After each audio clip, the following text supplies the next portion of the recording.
The early morning sun cast a pale glow over the sleepy town, gently awakening the streets lined with quaint homes and the occasional dog walker. At the heart of this peaceful suburban community stood Greenfield Grocers, already buzzing with activity despite the early hour. The automatic doors of the supermarket whispered back and forth, ushering in the first customers of the day. Inside, the atmosphere was a blend of the smells of fresh produce and the rhythmic beep of items being scanned at the registers. Michael, standing behind his checkout lane, adjusted his name tag and sighed, steeling himself for another long shift. His uniform was pristine, his smile practiced, but his eyes betrayed a hint of weariness. He was a familiar face to many in town, a friendly, albeit reserved, young man who had manned Register 6 for the past 3 years. As he scanned a loaf of bread for Mrs. Henderson, a regular who enjoyed sharing snippets of local gossip, Michael's attention drifted. His mind replayed the conversation from the previous evening with his manager, Steve, a man whose stern demeanor. "Michael, can you explain this discrepancy?" "It's only 5 cents, but it's the principle of the matter," Steve had said, his voice low but fraught with accusation. Michael remembered his response, a mixture of apology and confusion. "I'm sorry, Steve. It must have been an oversight. It won't happen again." Now, as he handed Mrs. Henderson her change, he braced himself for another encounter with Steve, who was making his rounds with a clipboard under his arm, his eyes scanning critically over every detail of the store's operation. "Good morning, Michael," Steve greeted him, though his tone was anything but warm. "I trust we won't have a repeat of yesterday's issues?" "Good morning, Steve." "No, sir. I double-checked everything today," Michael replied, forcing a smile. Steve nodded curtly and made a note on his clipboard. "Keep it that way. Remember, every penny counts." With that, he moved on, leaving a wake of slight tension. Michael exhaled quietly, feeling the weight of the manager's expectations. As he greeted the next customer with a practiced smile, his thoughts wandered to his family. The job was tedious and thankless, but it paid the bills and kept his younger siblings in school. The morning wore on with its usual blend of small talk and sales promotions. The scent of freshly brewed coffee from the nearby cafe section filled the air, mixing with the floral notes drifting from the flower shop at the entrance.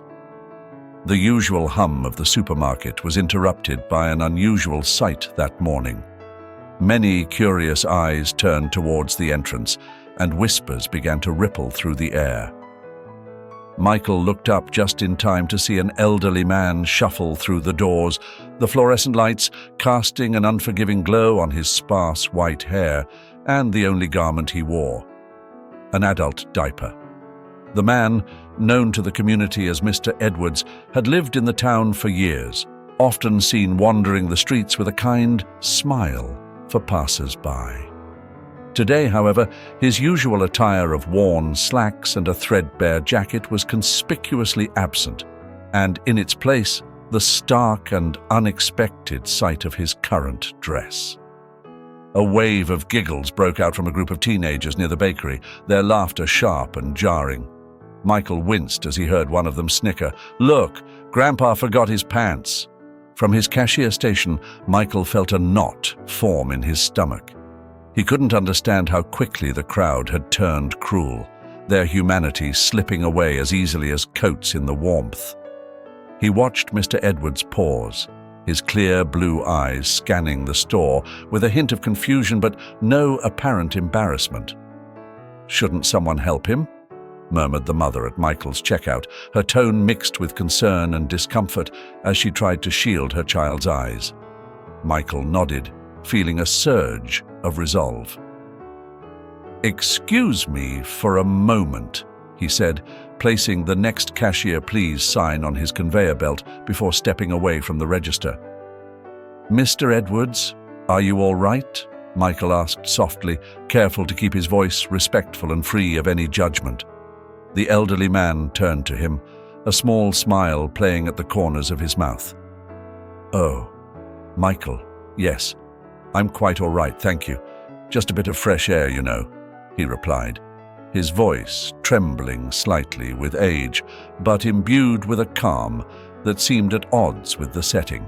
Despite the smile, Michael noticed the slight shiver that ran through Mr. Edwards's frame. Whether from cold or nerves, it was hard to tell. He glanced around, noting the still lingering stares and the continued murmurs of amusement. Something warm and protective kindled within him at the sight. "Let me help you with your shopping today," Michael offered, gently guiding Mr. Edwards away from the prying eyes and towards the relative privacy of the less crowded aisles. "Why don't we start with getting you something to wear?" Michael suggested, leading him towards the clothing section first. The suggestion was met with a grateful nod from Mr. Edwards, who seemed relieved to be treated with such normalcy. His intervention had not gone unnoticed, and the initial amusement began to wane, replaced by a reflective silence.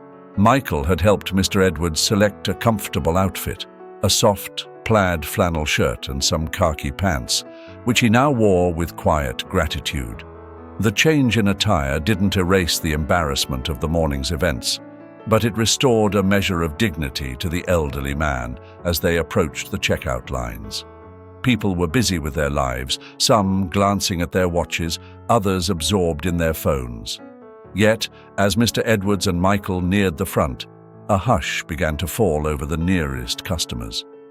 Whispers replaced the loud conversations, eyes darted towards them, and an uncomfortable tension filled the space. Michael, acutely aware of the murmurs, sensed the reluctance of others to acknowledge Mr. Edwards, whose earlier appearance in just a diaper was still fresh in their minds. Determined to shield the man from further disrespect, Michael decided to take a bold step. "Excuse me?" Michael addressed the crowd with a firm voice, capturing their attention. "Could we please allow Mr. Edwards to move to the front?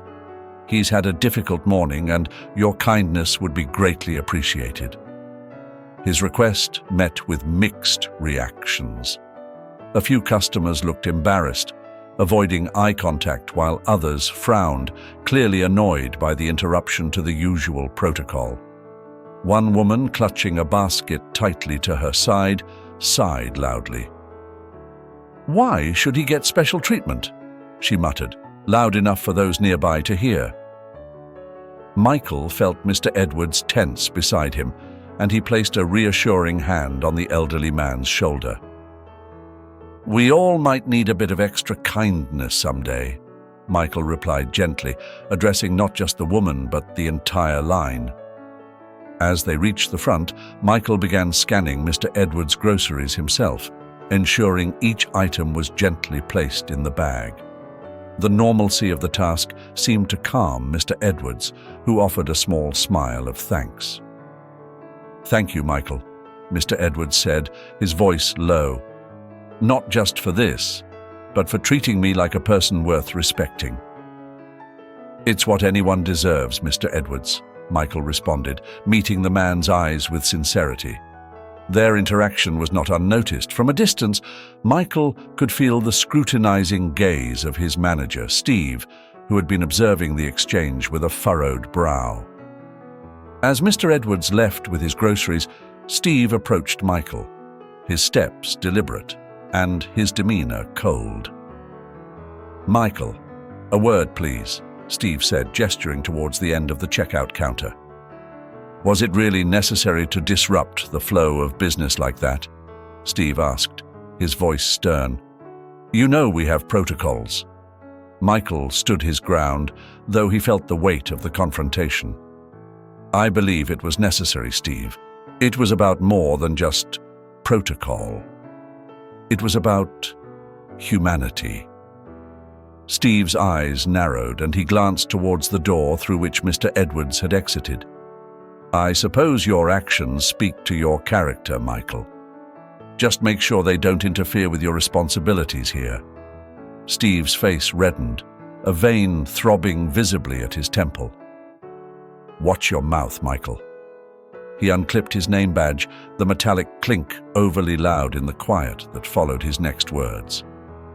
Then maybe it's time I stepped off. And then walked to outside. He paused at the edge of the parking lot, watching as shoppers bustled by, oblivious to the personal upheaval that churned within him.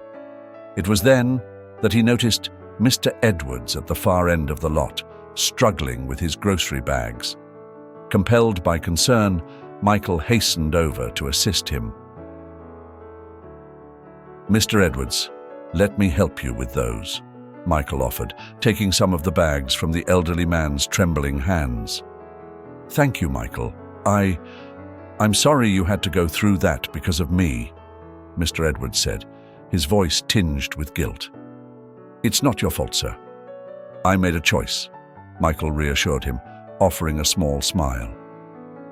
As they walked towards Mr. Edwards' modest sedan, Michael felt a pull of curiosity about the man whose dignity he had defended.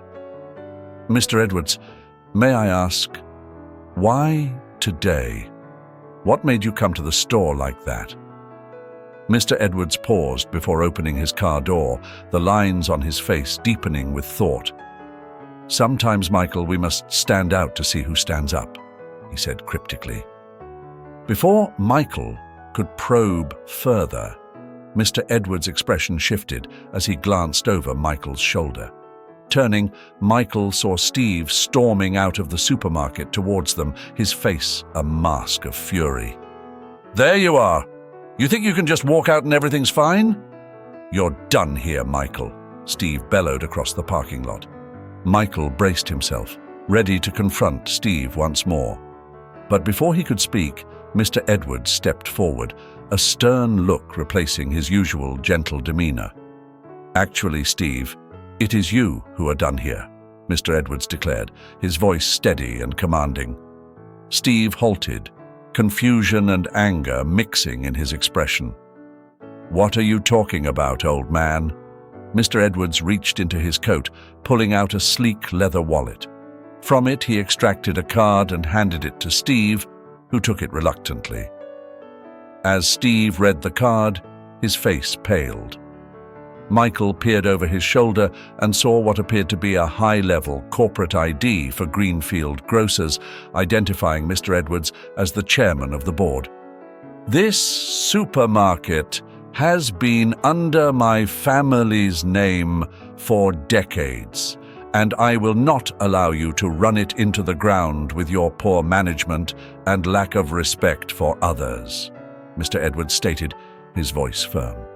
Steve looked from the card to Mr. Edwards, speechless. "As of now, you are relieved of your duties as manager.